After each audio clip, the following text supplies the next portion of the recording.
Throwing on first down is Brady. And a first hookup with his all-pro tight end, Rob Gronkowski. I'll tell you what, a lot of those mid-range throws have been available because sometimes teams get too concerned about the deep ball and they leave too much space in front of them. And these guys have been taking advantage so far.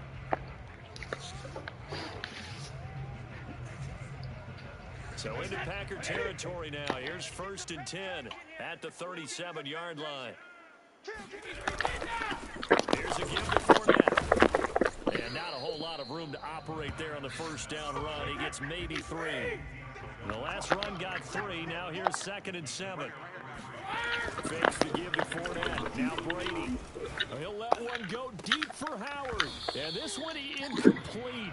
Oh, he couldn't hang on to it in the end zone, and that's one that'll so good. Oh, I was talking about, man, about a good hit. I dropped that ball. I needed that. I thought you had it. So 3rd down now. They need the 27-yard line for a first. Okay, gotcha. Brady.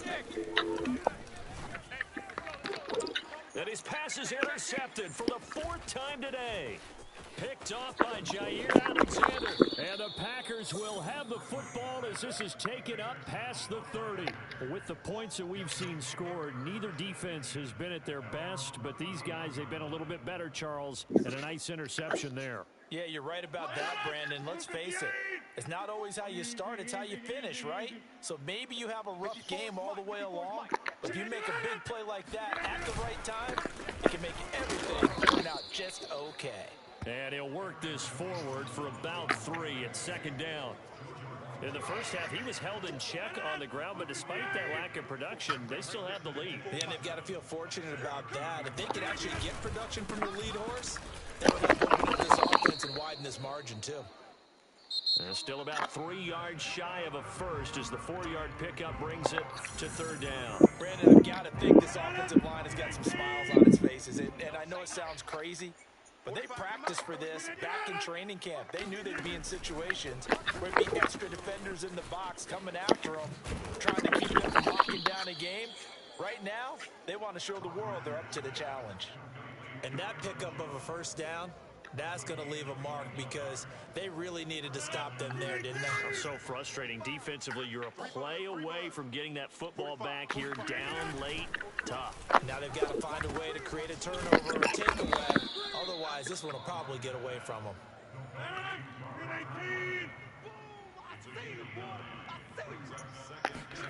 To throw again on 2nd down. Rodgers. And it's complete to Adams. And down he goes, taking it inside the 10, just shy of the 5 at the 6. But when you're up by 2 scores in the 4th quarter and you're going to throw the football, expect to see a lot of man coverage because usually what comes along with man coverage is pressure. So if you're a play caller and you want to keep throwing the football, that's fine. Just make sure your offensive line understands they're going to get additional guys running at the quarterback. It's a gain of a yard, and it'll set up 2nd and goal. Well, Brandon, we always know that once you score 1 touchdown, you want 2. You're without a doubt. And so far today, he's got 1, but was denied as he tried to get the 2nd one. I'm coming after you. I'm coming after you. 45, 45. And he'll be stopped about a yard shy of the goal line after a pickup of about 3. Yeah. A lot of tired bodies on that field, but this is a big play. 3rd and goal. Check 45 to Mike. Check 45 to Mike. And Jones is not going to have the first down as they stop him short. Only a yard there, so it brings up 4th and goal. Defense didn't budge on 3rd down. Now what are we going to see on 4th? We are soon to find out, but does this feel like old school football or what? Oh, yeah. This is an old-fashioned goal line stand. I know what I would call on offense. I would go for it. And I want some type of a play where my quarterback has a chance. And he's going to go down. This will count as a sack, a very short sack, taken down at the 2. He tried to keep it himself, but can't stretch his way in. And the Bucs defense, they'll celebrate the goal line stand.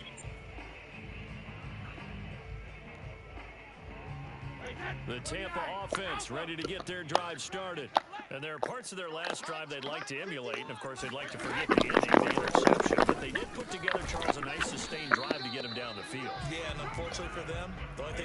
is part two, right? Because once they threw the interception and finished off the drive, that does them no good to go back and say, well, you know, we had a good one going. Finish things off. That's the only way you can get it done. And he's taken down, but not before he gets this across the 25-yard line. And now, defensively, they're going to burn their first time out. Remember, they get an extra time built in coming up here shortly at the 2-minute warning.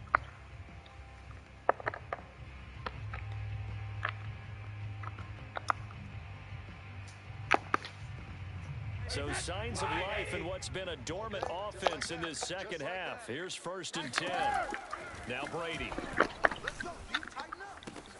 Oh, what a catch. It's Godwin. And he'll have it past midfield almost to the 40 before being taken down. A big connection on that one. 32 yards. The dynamic duo is doing damage in this one, and they've certainly been on point throughout. And they hook up again for another big play. You can't block me.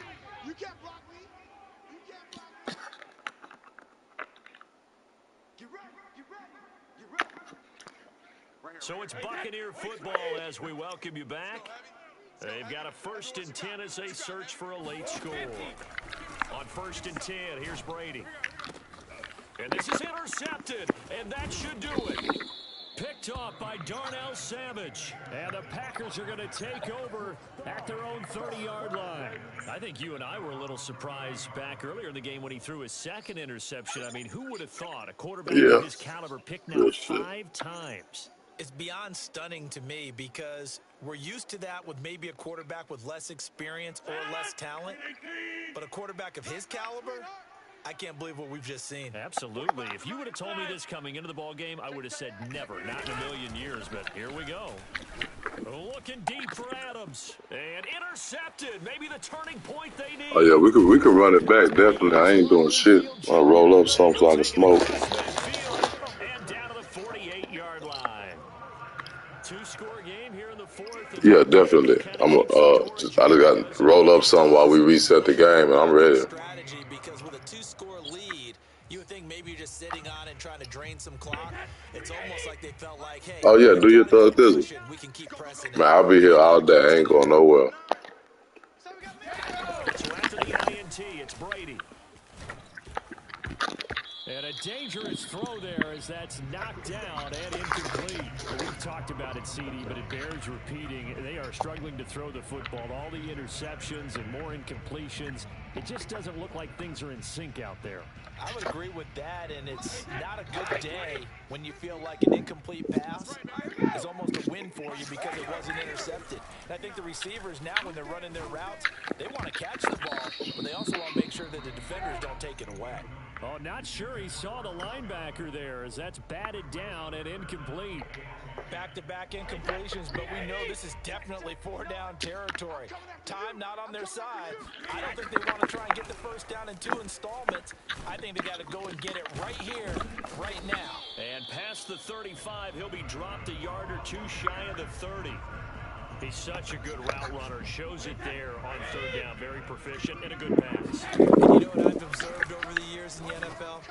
The better a route runner you are, the more confidence your guy's going to have in you to go to you at important times because he can trust you being in the right spot, and they connected there and picked up a first down.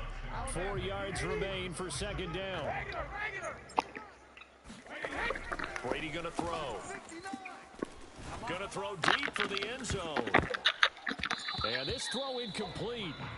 Now the defender all over him that time, but it's going to lead to 3rd down. And now the focus is really clear. They need to get that first down and either get out of bounds or maybe use one of those timeouts. Now they face a 3rd down and 4 after that incompletion on 2nd down. Again, it's Brady. And he's got his big tight end over the middle, complete. And they do get him down, but not before he's able to slip it inside the 5-yard line. And this is caught for a touchdown. So hang on now. Things just get a little more interesting here in the final minute. Okay, game on. Don't go anywhere yet. You got a 1-score game now. That's a good shit. Good touchdown. Yeah, they have to. It's not a high percentage play, but it's better than not having a chance at all. And that's when you put your leapers and your flyers on one side, get that high hop, and hope that one of the guys can come up with it. And on the other side, When I get close to the TV, I'm standing up playing the game.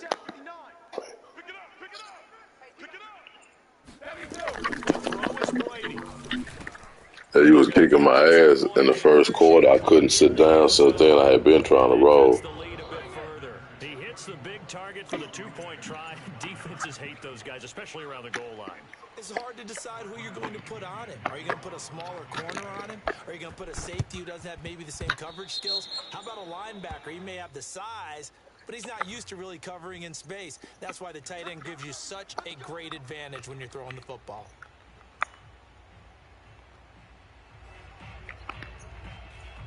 Well, this has been all that we'd hoped for. Two of the game's all-time great QBs slugging it out in a one-score game here in the second half. 1st and 10.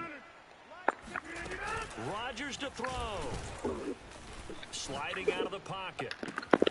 He hits Adams complete. And he is out of bounds, but not before he's inside the 30. Well, it may seem I seen that. unorthodox to some people. Got the lead, fourth quarter, yet he's still firing away. I think he believes that's the best way to go ahead and win the game. Yeah, a lot of coaches say, let's just run the football, be conservative. He's sticking to his game plan. No, that is his game, and that's what they're going to ride. Let's go, defense. Let's go. Rodgers throwing here. Escaping the pressure right. He goes right back to Adams. That's complete. And he'll head out of bounds inside the 10. Mark him down at the 9. Tell you what, he's been able to put the ball in some tight spots all game long. That throw, no different. Yeah, a lot of people would call it a gutsy type of a throw. I think he looks at it as, I can do it, so it's not that big of a deal to me, and I'm going to keep firing. To throw is Rodgers. The quick slant caught. And he's across for the touchdown. And in the final minute, that should just about seal it. And that touchdown should make you feel comfortable. But do you really feel like it's totally over yet? Not totally, but I think you're pretty much there. Yeah, you still got to make sure you stay with it, do all the right things down the stretch, especially on defense. But that touchdown there, you've got to feel good about your chances. And around the goal line, especially on two-point tries, sometimes the QB's best friend is that big target, the tight end. I love how you described it because you know he's going to have some length and some catch radius, as well as a big body to keep people away from the football. The return man down to a knee, and this will come out to the 25-yard line.